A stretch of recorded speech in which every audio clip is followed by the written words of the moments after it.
Hi, this is Brian Kim. I'm going to share with you case number 90 in the best way to do cataract surgery series. This is a fairly dense lens with a smallish pupil, and I'm going to show you double chop, cross chop, an efficient and systematic lens disassembly without having to use a pupil expanding device. Again, there's nothing wrong with pupil expanding devices, but they have their own issues. You can damage the iris, you can actually cause iridodialysis if you're not careful with them, you can get hyphema. And so again, these instruments are great for people who need them, but the real question is, do you need it? It really depends on your lens disassembly technique. And so I'm going to show you in this example how I'm able to safely and carefully disassemble this lens without needing to expand the pupil.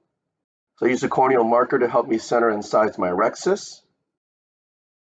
I'm going to make my paracentesis incision first on the right side and then the left side. Make sure I'm parallel to the iris plane, which creates a nice corneal shelf, which will allow me to achieve a self-sealing incision.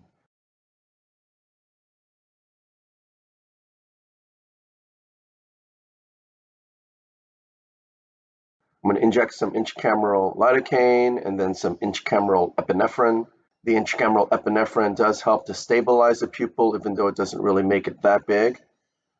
I'm going to inject some dispersive viscoelastic to open up the pupil a little bit more and to coat the corneal endothelium. This is the triplanar corneal incision. I make a vertical groove, place the blade into the deep part of the groove, control the eye with the cannula, and then enter. And that helps me to control the eye to determine the length of my incision. I inject some more viscoelastic at the very end there and I come out. And this is the puncture style rhexis. I'm going to puncture the center, pull the tear towards me. Thankfully, it went right to me, grabbing the right side of the tear, going around circumferentially. And in this case, because the pupil went down, the rhexis is going to be around the size of that pupil.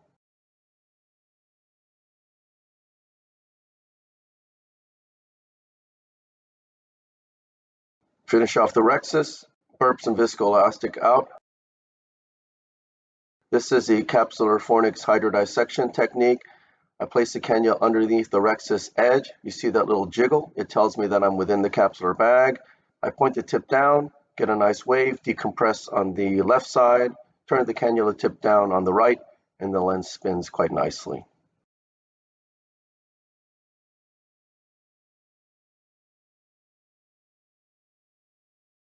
Irrigating the surface of the lens, lifting the incision with a chopper, going in with irrigation off to minimize Descemet's trauma, removing the surface epinuclear material, making sure I don't grab the pupil, going in with the chopper underneath the rhexis edge contra-incisionally, pointing the phaco tip vertically sub-incisionally, fracturing the lens completely in half, making sure it's completely severed.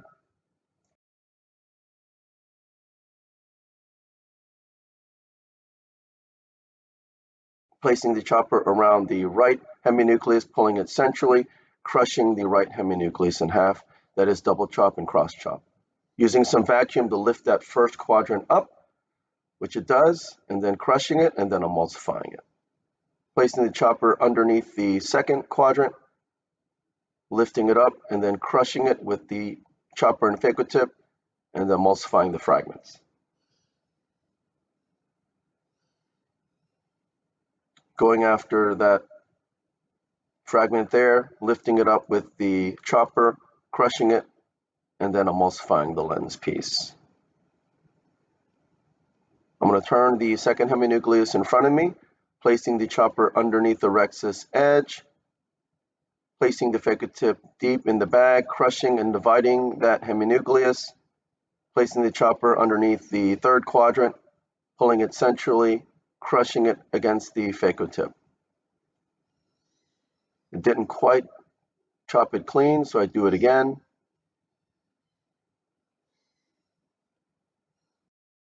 And there it goes. It crushes the girth of that third quadrant there, lifting it up with some vacuum and then crushing it in smaller pieces and emulsifying it.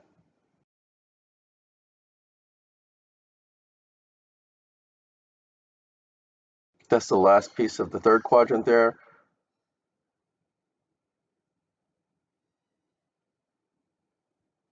Grabbing it with some vacuum, lifting it up out of the bag, and then emulsifying it. You can see all the emulsification maneuvers are within the central safe zone away from the pupil.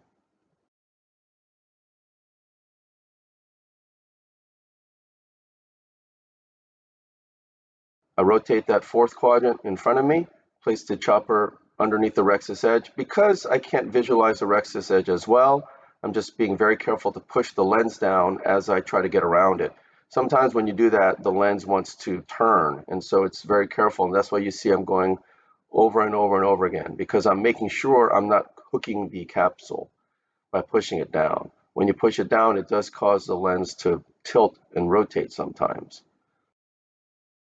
So you saw I'm doing it once again, making sure I'm definitely underneath the capsule, and then I was able to fracture it. But it took me some time and effort, and again, that is because I'm trying to be very careful going underneath the capsular bag when I go out underneath the iris, since you can't really see that. That's a little bit of a blind pass. So again, you saw that I placed that chopper out. Again, I'm pushing down against the lens as I do that.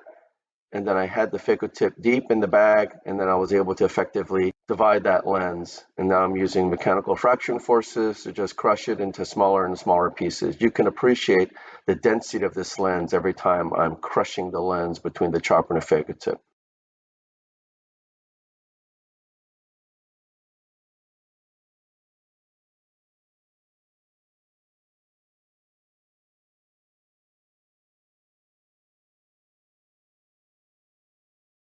So that's the last remaining fragment.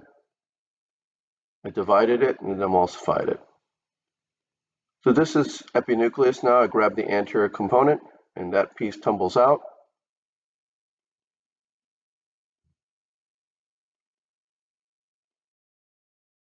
There is some subincisional material there.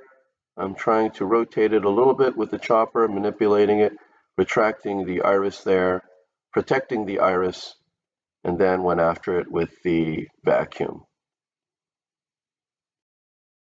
So I take the chopper out, push PSS in, take the phaco tip out, and I go in with the INA handpiece. I made sure I turned the irrigation off when I came out with the phaco tip. I start subincisionally removing the cortex, sweeping side to side. I don't really have a good grip of anything there because it's not much of a cortical material that's accessible there.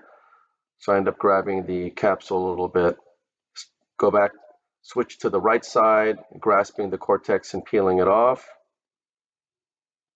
I'm just going around circumferentially, being careful using foot pedal control not to use too much vacuum since it is a blind pass. But there is quite a bit of cortical material left, so I have to use it in cortex mode. Subincisional is going to be really hard, so I'm going to have to attack that with a different strategy. I switch to polish mode, and I go in more aggressively underneath the rexus edge. And if I catch any cortical material, I switch to cortex mode quickly to evacuate that material, and then switch back to the polish mode. So I'm polishing under the rexus edge all around.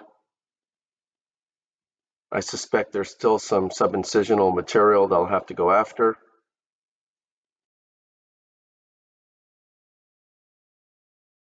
I'm going to try to go after it with the cannula. So I make sure I'm underneath the rexus edge, and I'm carefully pulsing. But because it's a difficult view, I don't really perseverate there. I just switch to the cohesive viscoelastic, and I'll try to get to it with the sweeper.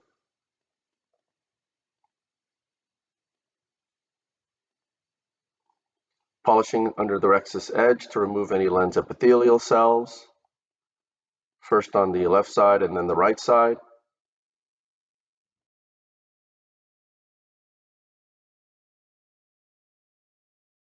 For these denser lenses, I do prefer a three-piece lens, so I'm going to have to widen the incision here.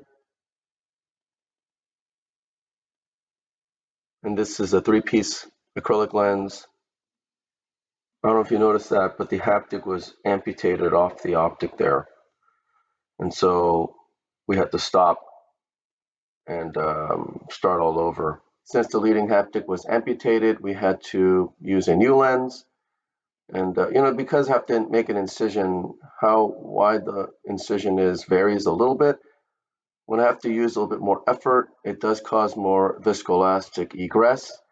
And so I'm going to have to add some more cohesive viscoelastic. So I inject some more cohesive viscoelastic to fill the capsular bag before I place the lens in. So whenever you see viscoelastic egress with a lot of effort with putting the lens in, make sure you inflate the bag again with the viscoelastic. I place the leading haptic in, making sure it's pointing to the left. You saw the lens kind of came out a little bit funny. I just rotated my wrist to make sure it pointed to the left. As the optic comes out, I rotate my hand a little bit counterclockwise. Make sure the trailing haptic's outside of the eye pointing to the right, and then using the Maltzman to dial in the trailing haptic.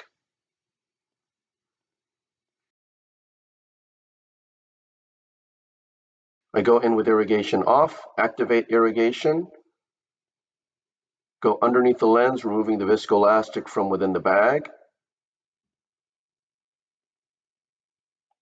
removing the viscoelastic from the anterior chamber. So, the only issue with this last part is when you have to widen the incision, the sleeve is not going to be a perfect seal during this last step. So there's going to be a lot more fluid egress. There's going to be a lot more anterior chamber trampolining. And so I just have to be a little bit mindful during this last step that you don't cause any problems here. So I go ahead and come out and I hydrate my incision. So again, this is a dense lens, small pupil. I was not able to see the rhexis edge the entire time, but because of the principles of mechanical fracturing, you strategically place the instruments within the bag, but around the lens with the instruments, and you crush it. You're using crushing forces to divide the lens piece. It's really no different from using like a MyLoop in principle. MyLoop uses a loop to basically cut the lens, but I'm using two instruments to cut the lens. Both use mechanical forces, both do not use ultrasonic energy to divide the lens, which leads to reduced use of ultrasonic energy, and in my experience, much clearer corneas. You can take a case like this where you put a ring in, you put hooks in, it takes the case longer. You might potentially have complications due to the iris and hooks. Of course, you can have problems with having a small pupil and struggling with the lens removal. This is assuming that you have a technique where that might be a liability. But if you have a technique where disassembling the lens in the small pupil situation is not a liability, it really makes sense not to have to utilize those tools. And if you can, in my opinion, this is really the best way to do cataract surgery because you can mechanically fracture the lens, do all these maneuvers without any fear of grabbing the iris in the process. Once you're ready, you can hook the lens pieces up out of the bag or use a little bit of vacuum to pull the lens pieces up out of the bag and emulsify them in the central safe zone. So I hope this was helpful to you, and I thank you for your attention.